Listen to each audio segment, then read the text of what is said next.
Jai Hind children. Hope you all are doing fine at home. So we had already started this chapter, history's first chapter, tracing changes through 1,000 years, and we have done two modules. And in the previous module, we had discussed about uh, the historians and the various sources that they use. We also discussed about archives where manuscripts were collected and kept. So, continuing further, we'll be dealing with the new topic, new social and political groups. So, the study of 1,000 years between 1700 to 1750 is a huge challenge for the historians because during this time, a large scale, or we can say, a variety of developments had occurred. At different moments in this period, new technologies have emerged, like the Persian wheel in irrigation, the spinning wheel in weaving, and firearms in combat. New food and beverages also arrived in the subcontinent, like potato, chili, tea, coffee, and so uh, these things led to a period of huge economic, political, social, and cultural changes. This was also a period of great mobility, and groups of people traveled from one place to another in search of opportunity because the subcontinent had huge, or we can say, possibilities or opportunities it offered for people to make a fortune for themselves.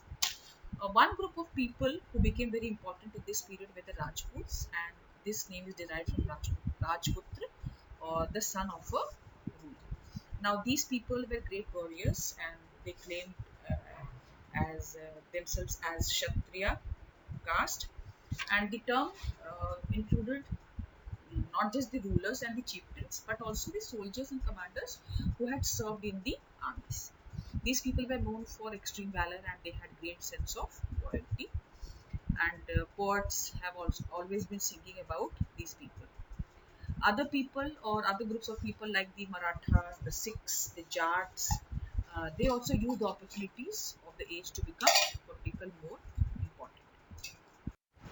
And what are the things that changed? Throughout this period, there was a gradual clearing of the forest, and what happened? The forest dwellers moved from the forest, and agriculture had started.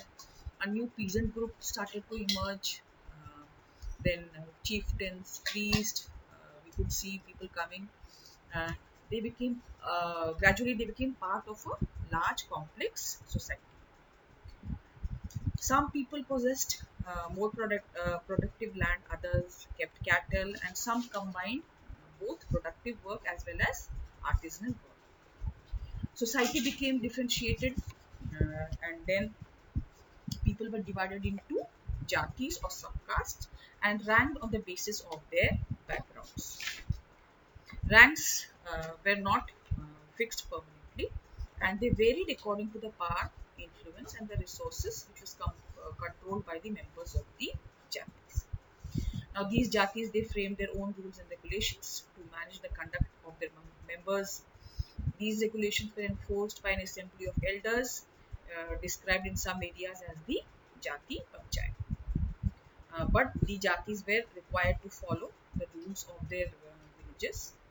Several villages were governed by a chieftain, and together they were one small unit of a state. Next is region and empire. So, large states like the Cholas, the Mughals, they encompassed many regions.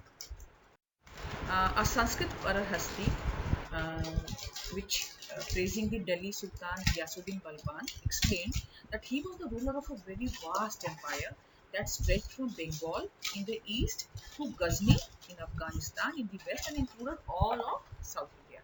So, what happened? People of different regions like Goda and Kerala, Karnataka, Maharashtra, they fled from his armies. Now, historians regard this as exaggerated claims of conquest, and at the same time, they try to understand why rulers kept claiming to have control over different parts of the subcontinent.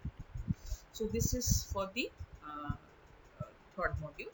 We'll be discussing about it in the live class. Till then, Jai Hind.